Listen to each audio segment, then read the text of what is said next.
Enterprise Management 360. Hello and welcome to another episode of Tech Chat. Now, today's episode, I'm going to be speaking with Rick McElroy, who is the Cybersecurity Strategist at VMware Carbon Black. So welcome, Rick, and it's great to be speaking to you again. Yeah, thanks for having me. Great to be back. Of course. And me and Rick, we did a podcast back in October, and we were speaking about a threat report. And today, we're going to be speaking about another threat report because there's the findings of the VMware Carbon Black's fourth UK threat report, Extended Enterprise Under Threat. So to start off this episode, would you mind giving us an introduction to the report and what it investigated? Yeah, so every year, we reach out to 2,500 CIOs and CISOs and really just try to get a state of on-the-ground security in various areas, right? So originally, we started out very North American-centric, as you can imagine, from a North American company. Mm-hmm. And then so year two, we delivered in the UK, and then we're back again. Yeah. Excellent stuff. So the big question is then, what were the findings of this report and what is expected for you? Were there any shocks that kind of came out of it? Yeah, I think, kind of the lead headlines, right? So teams are still struggling with pure attack volume. We've seen a massive rise, 98% increase in attack volume over the last year, a rise in the sophistication of those attacks. And then I think the other headline is really around island hopping and our digital supply chain being used to breach us. Was I surprised? Frankly speaking, no. We have a large problem in cybersecurity. What I am happy about is I think we're actually getting to a point where we can measure exactly how big the problem is, which means we can put ourselves on the right footing and move forward. Excellent. So the main pieces that you said you weren't shocked. Were there any kind of main focal areas which you see cropping up again and again that businesses still aren't dealing with? Yeah, one of the big ones is operating system vulnerabilities, especially in the UK. It leads, the top root cause for breaches in a few different regions, but I think in the UK specifically, we need to get better about identifying those vulnerabilities. And then I think much better about shrinking the amount of time it takes us to get those into our production environments. Excellent. So what would be your advice then for these organizations to kind of get to that point and see that improvement coming in next year in the 2021 report? Yeah, look, I think for small and medium businesses, turn on auto updates. They're probably not running a whole lot of servers in their own data centers. They're probably using cloud providers. They're probably using, Windows and Apple and Android and all of those good things. So turn it on. I always say it's much better to troubleshoot a bad patch, because that's a good known process to do that, than it is an unknown actor that's on my system doing some nefarious thing. Mm-hmm. Yeah, the unknown actors is always such a massive threat. And did you see a lot when it came down to the email phishing report issues? Because I know there's been a lot of talk about that over the past couple of months as well.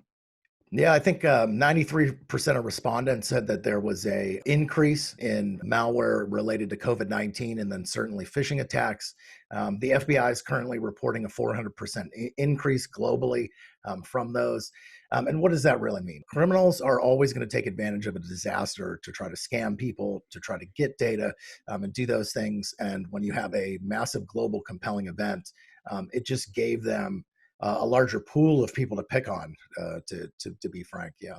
Mm-hmm, definitely. And it's interesting you bring that up because obviously COVID has affected so many areas and it's kind of adjusted how we do things in terms of business. So what do you think the impact will be on the cybersecurity landscape going forward from a really general overview? Yeah, well, look, I think there was a lot of companies who had or were in the middle of transitioning their security programs to account for a perimeter that doesn't exist anymore.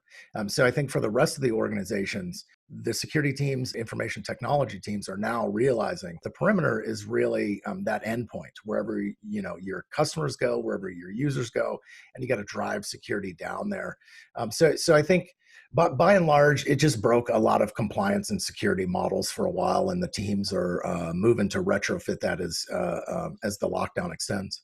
Mm-hmm. Yeah, it was the one positive I guess we can say of all of this is accelerating that digital transformation, which of course is hopefully accelerating the cybersecurity that goes behind it. So when lockdown happened, we saw a lot of VPN use and we know the issues that have come from that. So it's interesting to see where it's kind of going to go in the future. And from your standpoint, are there any kind of key areas you want people to kind of hone in on? You've got this opportunity as a business. How should you capitalize on it the most? Yeah, I think there's a couple of areas. So one of the areas we've seen every region struggle with is multi-factor authentication. Mm-hmm. And there's a number of different reasons, whether that's cultural inside the organization and user adoption, or whether that's they haven't actually looked at it as a technology and need to implement. But when you look at what multi-factor authentication does for an organization, it essentially attempts to stop credential harvesting. Right. And 70% of all commodity malware has credential harvesting baked into it. So it's like really good medicine for that. It's fairly easy to get adopted by users these days. So I think multi-factor authentication, one. And then I would say the other big trend that we've seen have a significant impact to security programs is threat hunting, becoming proactive, driving visibility into your blind spots, and then moving forward with a bit more proactive footing than a reactive footing. Mm-hmm, definitely. And I guess my main kind of wrap-up question for that then is, whose responsibility should that fall upon? Who should really take the lead on making sure that that happens? Yeah, well, look, one of the other things we're seeing too is that CISOs are becoming more and more empowered. Certainly, as you look at areas that have a bit of maturity in security, I would include the UK in that. Like you guys didn't just start yours, taking security seriously 5 years ago. But what really needs to happen is that CISO needs to move out from under CIOs, report directly to the board, and have those interactions, and really be seen as an enabler for the business as we transform our digital security. Because it's going to be truly important that as we are transforming digitally, that we secure that journey along the way and don't do what we did when we web enabled everything, which is incur all of these vulnerabilities that have sort of led, to 10 years worth of breaches. Mm-hmm. Very true, very true. Perfect. Well, Rick, I think it's a fantastic report, and there's a lot of information that businesses and individuals can take away from it. So thank you for joining me on today's Tech Chat. Where's the best place that people can find the report if they want to have a look further? Yeah, you can find that on carbonblack.com. You can hit me up on Twitter at InfosecRick or on LinkedIn. Pretty easy to find. Or email me, rmcelroy@vmware.com. Happy to help in any way that I can. Exactly. Go straight to the source. Thank you very much, everyone, for joining us on this week's episode. We hope you took a lot away from it. You can find out more information by heading on over to our social channels, which is at EM360 on Twitter and LinkedIn. For more great content, head on over to em360tech.com.